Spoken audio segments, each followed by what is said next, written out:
श्री शिवाय नमस्तुभयम।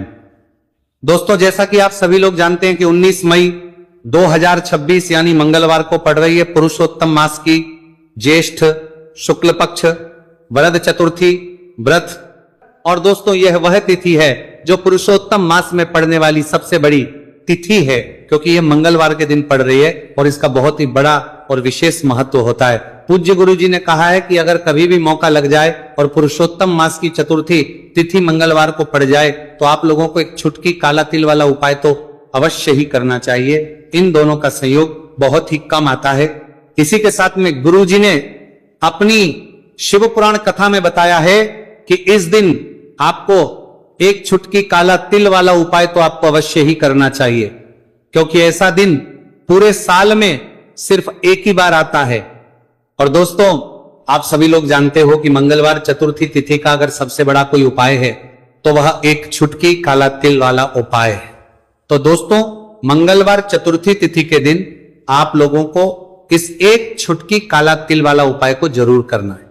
बहुत सारे लोग होंगे जिन लोगों ने इस उपाय को ना किया हो, मतलब पूरा साल निकल गया, उन्होंने किसी भी दिन इस छुटकी काला तिल वाला उपाय को ना किया हो। पर दोस्तों, आपके पास एक आखिरी मौका बचा हुआ है, जो कि 19 मई मंगलवार चतुर्थी तिथि के दिन है। इस दिन आप लोगों को इस वाले उपाय को जरूर कर लेना है।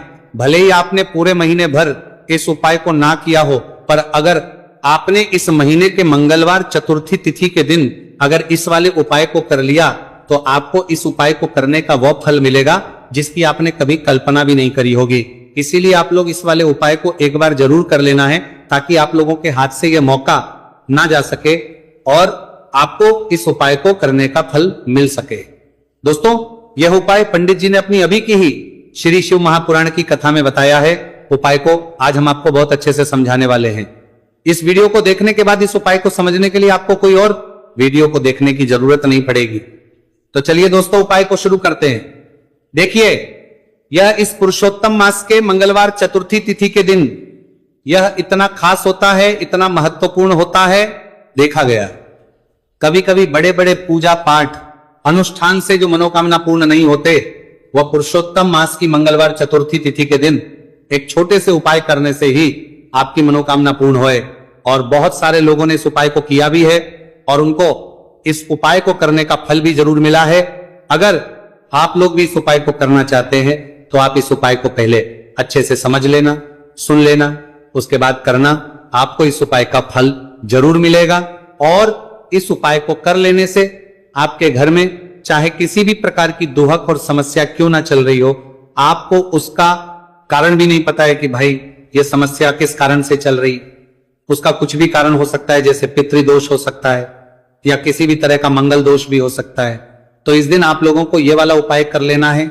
ये एक ऐसा उपाय है जिस उपाय को अगर किसी विशेष दिन पर किया जाए तो भाई उस विशेष दिन का जो है वह तो हमें मिलता ही मिलता है, पर हमने उस दिन पर इस उपाय को किया है तो हमें उससे भी बड़ा फल मिलता है, और फल बहुत जल्दी मिलता है, क्योंकि आप इस उपाय को बहुत ही बड़े और विशेष दिन पर रहे हो। तो चलिए अब उपाय के बारे में बात करते हैं, लेकिन उससे पहले आप लोगों को यह जानना आवश्यक है कि आखिर ये उपाय किस समय करना है, किसको करना है और कैसे करना है।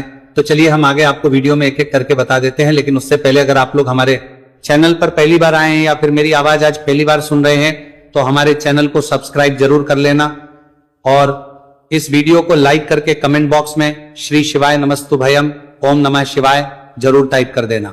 तो दोस्तों, इस एक छुटकी काला तिल वाला उपाय को हमें इस मंगलवार चतुर्थी तिथि के दिन कैसे करना है, किसको करना है, किस समय करना है और कहां पर करना है, ये सारे सवालों के जवाब आपको इस वीडियो में मिल जाएंगे। और जो ये वीडियो देखेगा भाई, उसको एक छुटकी काला तिल वाला उपाय जरूर करना चाहिए, क्योंकि इस दिन काला तिल का भी बहुत ही बड़ा और विशेष महत्व होता है। और बात आ जाए एक छुटकी काला तिल वाला उपाय की, तो यह सोने पे सुहागा वाली बात हो जाती है और ये एक बहुत ही बड़ा उपाय हो जाता है इस मंगलवार चतुर्थी तिथि का। तो अब दोस्तों, इस एक छुटकी काला तिल वाला उपाय को आखिर करना किसको है, सबसे पहले हम लोग वह बात जान लेते हैं। तो देखो, घर की जो बड़ी माताएं बहनें होती हैं, उन माताओं बहनों में से कोई भी एक बड़ी माता बहन इस वाले उपाय को कर सकती है।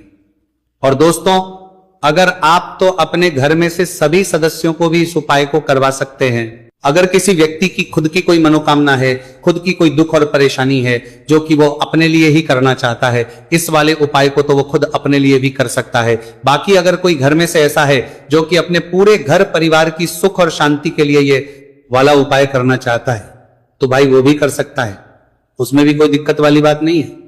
कहने का मतलब है कि इस उपाय को हर एक सदस्य भी कर सकता है और पूरे घर परिवार के सदस्य के लिए, घर की बड़ी माताओं बहनों में से कोई एक माता बहन भी कर सकती है।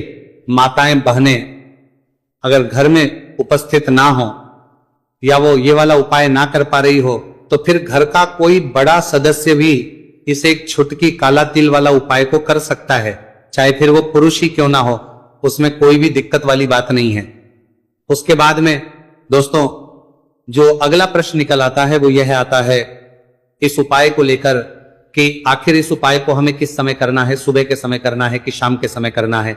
तो देखो, इस वाले उपाय को आप लोग सुबह के समय भी कर सकते हो और शाम के समय प्रदोष काल में भी करना है सकते हो। अब अगर आप पूछो कि भाई सबसे उत्तम समय कौन सा रहेगा इस एक छुटकी काला तिल वाला उपाय को करने का, तो हम आपसे बस यही कहेंगे कि इस उपाय को आप सुबह के समय करेंगे तो ज्यादा बेहतर होगा। बाकी अगर प्रदोष काल शाम के समय भी करेंगे तो भी अच्छा होगा, उसमें कोई भी दिक्कत वाली बात नहीं है। तो अब दोस्तों जो अगली सबसे बड़ी और महत्वपूर्ण बात आती है वही आती है कि सुबह अगर हम उपाय को करेंगे तो हमें कितने बजे से लेकर कितने बजे तक के बीच में करना है, और शाम के समय प्रदोष काल में करेंगे तो हमें कितने बजे से लेकर कितने बजे के बीच में करना है।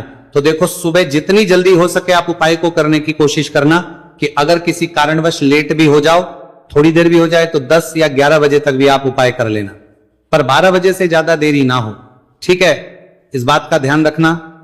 उसके बाद में दोस्तों अगर शाम के समय प्रदोष काल की बात करें, प्रदोष काल का जो समय है होता है वो शाम के 6 बजे से शुरू हो जाता है, मतलब शाम के 6 बजे से लेकर 7 बजे के बीच का जो समय होता है, ये समय प्रदोष काल का समय होता है।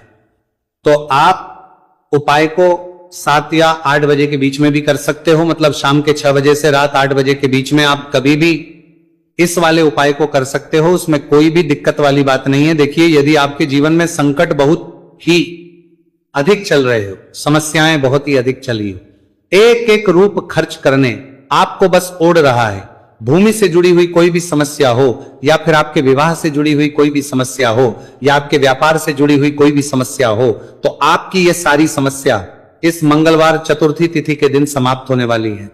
तो चलिए दोस्तों जानते हैं उस विशेष उपाय के बारे में। देखिए, इस वीडियो में हम पूज्य गुरुजी द्वारा बताए गए 3 बहुत ही चमत्कारिक उपायों के बारे में जानेंगे। देखिए, ये जो उपाय है आपके जीवन से दुर्भाग्य का तो अंत करेंगे ही, साथ ही साथ यदि आपके जीवन में धन की समस्या चल रही है तो वह सभी भी आपकी समाप्त हो जाएंगी। देखिए, गुरुजी ने बताया है कि जब भी मंगलवार चतुर्थी तिथि का दिन पड़े तो हमें कर्ज मुक्ति के लिए कुछ उपाय करने चाहिए। इसी के साथ हमें धन प्राप्ति, भूमि से जुड़े कार्यों और विवाह के लिए भी उपाय करने चाहिए। तो चलिए दोस्तों जानते हैं गुरुजी द्वारा बताए गए सबसे पहले उपाय के बारे में। देखिए, यह उपाय विशेषकर उन लोगों को करना है जिनकी भूमि से जुड़ी कोई भी समस्या चल रही हो, यानी कि उनकी भी जमीन से जुड़ी हुई समस्या चल रही है, यानी कि जो लोग मकान खरीदना चाहते हैं, या फिर उनका खेत से जुड़ा कोई भी केस चल रहा है, या फिर जिनके भी विवाह में विलंब हो रहा है, या फिर जिन भी लोगों के जीवन में कर्ज बहुत ही अधिक बढ़ने लगा है, कर्ज जो है वह चुका नहीं पा रहे हैं, तो गुरुजी ने कहा है कि ऐसे लोगों को यह उपाय करना चाहिए। देखिए, इस उपाय के लिए आपको थोड़े से काले तिल ले लेने हैं। देख, आपको मात्र एक चुटकी काले तिल ले लेने हैं। इसी के साथ में आपको थोड़ा सा शहद ले लेना है। फिर सबसे अंत में आपको एक लोटा शुद्ध जल ले लेना है। तांबे के पात्र के अंदर आपको अपने घर से शुद्ध जल ले लेना है और इन सभी सामग्रियों को आपको लेकर के पहुंच जाना है भगवान शिव के मंदिर में। देखिए, पूज्य गुरुजी ने बताया है कि इस उपाय को आप सुबह से लेकर के शाम तक किसी भी समय में कर सकते हैं। देखिए, मंदिर पहुंचने के आप जो काले तिल लेकर के गए थे उनमें आपको थोड़ा सा शहद लगा लेना है। देखिए, आप जो शहद लेकर के आए हैं उस शहद में आपको यह काले तिल अच्छे से डुबो देना है और शहद से युक्त ये जो काले तिल हैं इन्हें आपको शिवलिंग पर अर्पित कर देने हैं, या फिर आपको शिवलिंग के चारों तरफ अच्छे से काले तिल का लेपन कर देना है। पूज्य गुरुजी ने बताया है कि लेपन करते समय यदि आपके जीवन में कर्ज से जुड़ी समस्याएं चल रही हैं, लेपन करते समय आपको आर्यन मुक्तेश्वर महादेव का स्मरण करना है, या फिर आपके जीवन में विवाह से संबंधित या फिर जमीन से संबंधित कोई भी समस्या चल रही है तो फिर आपको मंगलेश्वर महादेव का स्मरण करना है। इसके बाद जो आप जल लेकर के आए हैं उसे आपको धीरे धीरे शिवलिंग पर अर्पित कर देना है तथा आपको लगातार शिव महापुराण के मूल मंत्र श्री शिवाय नमस्तु भयम इस मंत्र का जाप करते रहना है। पूज्य गुरु जी ने बताया है कि सिर्फ एक मंगलवार चतुर्थी तिथि यह उपाय करके देखना और आप स्वयं देखेंगे कि 2 से 3 महीने के अंदर आपके जीवन से जुड़ी हुई जो भी समस्याएं हैं बस सभी समस्या बहुत ही जल्द महादेव की कृपा से दूर होने लगेगी। तो दोस्तों इस प्रकार से आपको यह पहला उपाय ना है। अब हम जानते हैं दूसरे विशेष उपाय के बारे में। देखिए इस उपाय के लिए आपको एक प्यारी सी बेलपत्र ले लेनी है। इसी के साथ में 1 लोटा शुद्ध जल लेना है तांबे के पात्र के अंदर और इसी के साथ में आपको थोड़ा सा शहद ले लेना है।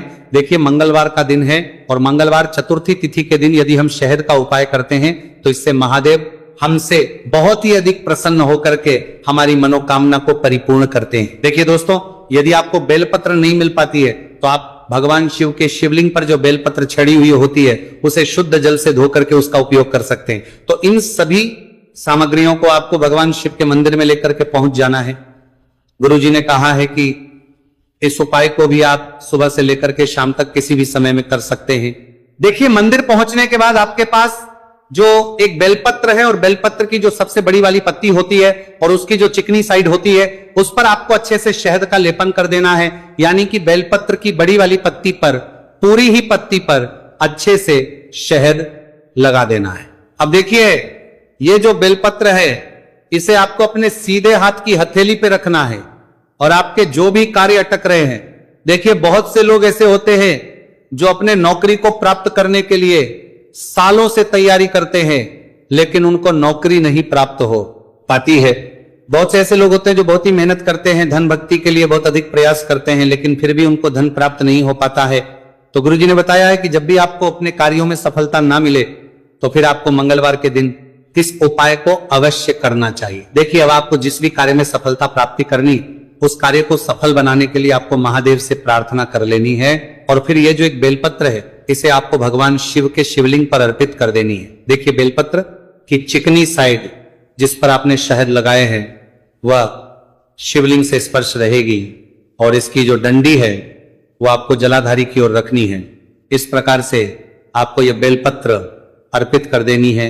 अब देखिए आप जो एक लोटा जल लेकर के आए हैं उसे आपको भगवान शिव के शिवलिंग पर धीरे धीरे अर्पित कर देना है। श्री शिवाय नमस्तु भयम इस मंत्र का जाप करते हुए देखिए जैसे ही ये जल शिवलिंग से होकर के जलाधारी की ओर बह करके आएगा तो इसे आपको थोड़ा सा अपने सीधे हाथ की हथेली में झेल लेना है। इस जल को आपको अपनी दोनों आंखों पर लगा लेना है और इस जल का थोड़ा सा छिड़काव आपको अपने शरीर पर कर लेना है। पूज्य गुरु जी ने बताया है कि जब भी हम मंगलवार के दिन शहद वाली बेलपत्र शिवलिंग पर अर्पित करते हैं तो इससे हमें महादेव हर कार्य में सफलता प्राप्त करवाते हैं। यदि हमें अपनी मेहनत करने के बावजूद भी पर्याप्त मात्रा में सफलता नहीं मिल पा रही है तो गुरु जी ने कहा है कि आपको मंगलवार चतुर्थी तिथि के दिन यह चमत्कारिक उपाय अवश्य ही कर लेना है। अब दोस्तों हम जान लेते हैं गुरु जी द्वारा बताए गए तीसरे विशेष उपाय के बारे में। देखिए इस उपाय के लिए भी आपको मात्र 1 लोटा शुद्ध जल ले लेना है तांबे के पात्र के अंदर। फिर इसी के साथ में आपको एक प्यारी सी बेलपत्र ले लेनी है। बेलपत्र आपको ध्यान रखना है कि कैसे भी कटी हुई खंडित नहीं होनी चाहिए। अब देखिए मात्र 2 सामग्री लेकर के आपको भगवान शिव के मंदिर में पहुंच जाना है।